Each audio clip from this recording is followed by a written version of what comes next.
कई बार ऐसा होता है कि नाक, कान और मुख संबंधित जो बीमारियां होती हैं एक साथ जीवन में प्रवेश करती हैं। इसके साथ-साथ वायु विकार से संबंधित बीमारियां होती हैं, जैसे फेफड़े की बीमारियां, दमा इत्यादि। तो अगर हम इसे देखें कि आखिर यह क्यों होता है? देखो, इसका जो समय काल है, हमारा ज्योतिष शास्त्र कहता है, भारतीय ज्योतिष कहता है कि यह बृहस्पति क कमजोरी की वजह से होता है। जब आपकी कुंडली में बृहस्पति कमजोर हो जाए और जब बृहस्पति कमजोर होंगे तो ये सारी समस्या होंगी, वायु विकार से संबंधित सारी समस्याएँ होंगी। उसके साथ-साथ आपको नाक से संबंधित समस्याएँ होंगी, कान से संबंधित समस्याएँ होंगी, मुख से संबंधित समस्याएँ होंगी और सिर से संबंधित समस्याएँ होंगी, जैसे माइग्रेन इत्यादि दर्द होगा। अस्थमा भी इसकी कमजोरी से होता है। अब सवाल ये पैदा होता है कि अगर यह हमारा ग्रह कमजोर है, तो हम इसे कैसे सबल बनाएँ, क्या करें? इसमें देखिए 2 तरह के उपाय आपको करना पड़ता है।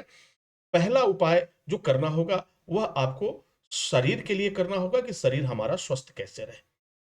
तो देखो, सबसे पहले आपको धूल वाली जगहों से बचना चाहिए। अगर जहाँ भी धूल है, इस जगहों से बचना चाहिए। आपको मास्क लगाकर रहना चाहिए जब तक आपको बृहस्पति पीड़ा पहुँचा रहे हैं, बृहस्पति पीड़ा भाव में बैठे हुए हैं। क्योंकि ये एलर्जी जो होती है, जब जहाँ धूल में जाएँगे, तो आपको एक तरह की एलर्जी शुरू हो जाएगी। जब जिस भी व्यक्ति को धूल से एलर्जी होता है या फिर किसी सुगंध से एलर्जी होता है, उसे वायु से संबंधित वायु विकार का ये प्रमुख कारण होता है। तो हमेशा आपको अपने आप को कवर करके रखना है, साफ-सफाई करके रखना है और ठंडी वस्तुओं को सेवन करने से आपको बचना है। दर्द की बात करें, दर्द कब होता है?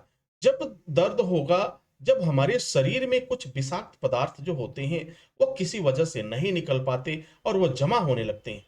यानी सही तरह से आपका लीवर काम नहीं कर रहा है या फिर सही तरीके से आपका किडनी काम नहीं कर रहा है या आप जो है पानी कम पीते हैं, तो ये कई कारण हो सकते हैं।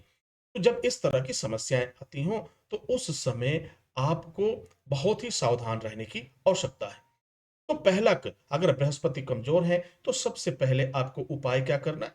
आपको अपने दोनों हाथों को ऐसे करके और इसमें फंसा करके धीरे धीरे धीरे धीरे आपको ऐसे दबाना है।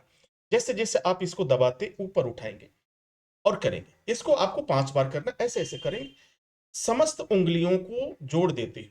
कैसे करना? ये दो हाथ को ले लो और दोनों हाथों को ऐसे इसमें फंसा लो, उंगली फंसा लो और फंसाने के बाद से ऐसे आपको दबाना है।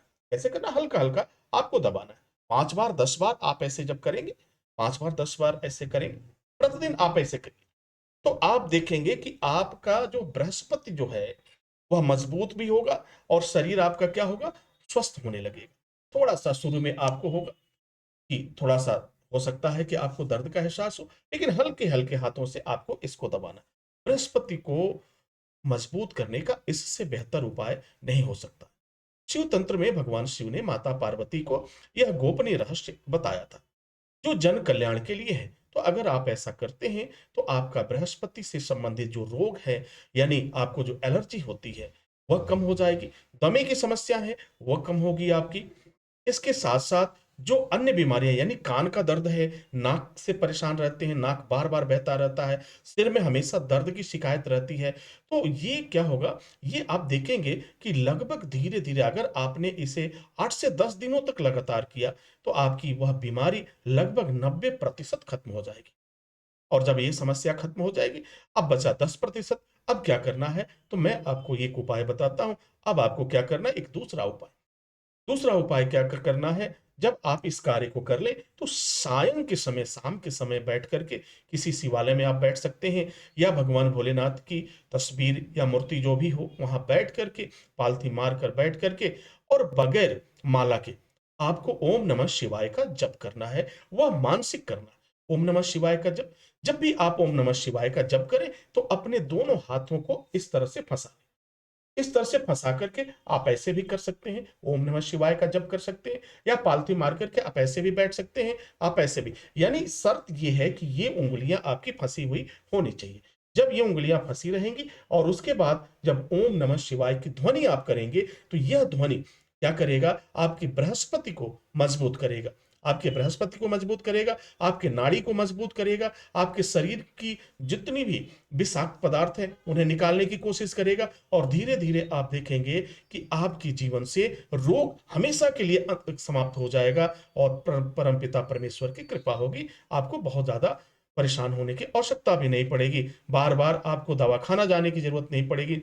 बार-बार लंबे समय तक आपको दवाइयों का सेवन करने की आवश्यकता नहीं करेगी पड़ेगी। शिव तंत्र जो है, वह आपके जीवन को खुशहाल बनाता है। शिव तंत्र से शिव तंत्र अपने आप में एक चमत्कारिक प्रभाव देता है। अगर इस प्रभाव को आपको जानना है, तो आप करके देखिए, परिणाम आपके सामने होगा। फिर आप कहेंगे कि पहले ये जानकारी क्यों न थी। इस कार्य को आप ज़रूर करें, आप देखेंगे आपको बहुत राहत मिलेगी, आप आनंद से रहेंगे। मेरी शुभकामनाएँ आपके साथ हैं।